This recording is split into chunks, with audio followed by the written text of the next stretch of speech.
Greetings, fellow adventurers, and welcome back to another action-packed episode where we explore an uncharted world. Let me read from this intro really quickly, because I think you're really gonna like it.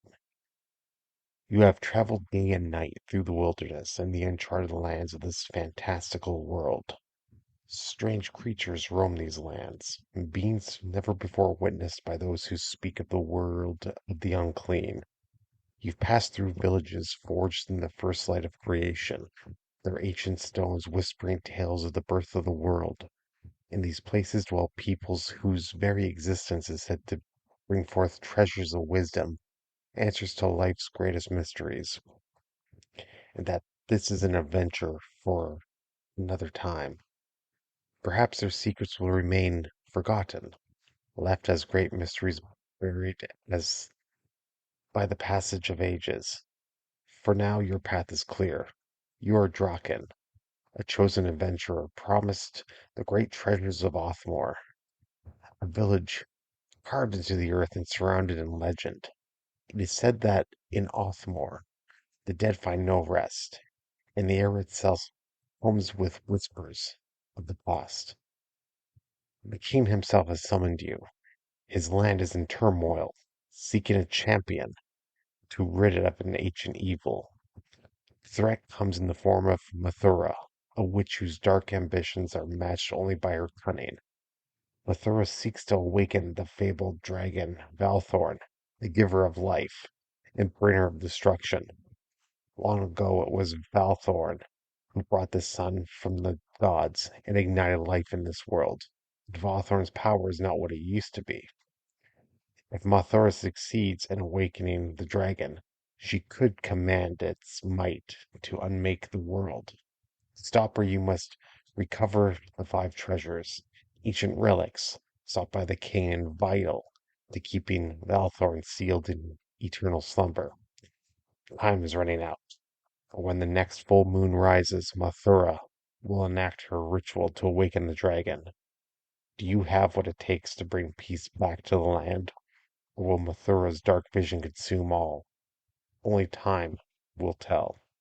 Of course, as told in beautiful white text on a black background, the greatest graphics card in the world, the one between your ears. From this point forward, I've always believed that portions of the game should have titles. That's why when you play, you'll see a title above each room description. Just like every level in the video game has a name, I wanted each part of this world to feel distinct, making it easier to map out and explore. More importantly, this game is an invitation, an open world where anyone could take up the mantle of adventurer.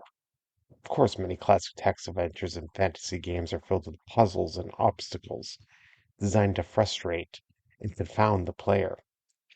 But I've always loved the idea of creating a game free from those constraints, where you don't have to worry about getting locked out of an area because you forgot to solve a riddle. Instead, you can roam freely, collecting treasures, uncovering secrets, and maybe even battling an evil witch. Of course, no great fantasy text adventure is complete without a castle or a village.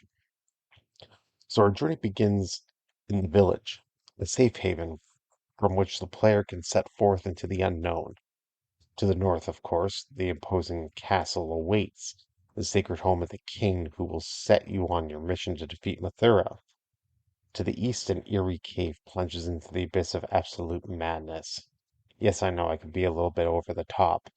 But anyways, to the west, a haunted cemetery teeming with ghosts, ghouls, and mourners, whispering secrets among the tombstones.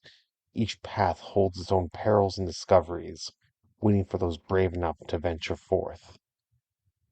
As you can see this gameplay footage, every move takes you into a new room, much like pieces moving across a board. I like to think that it's a grand tabletop adventure, a world mapped out step by step.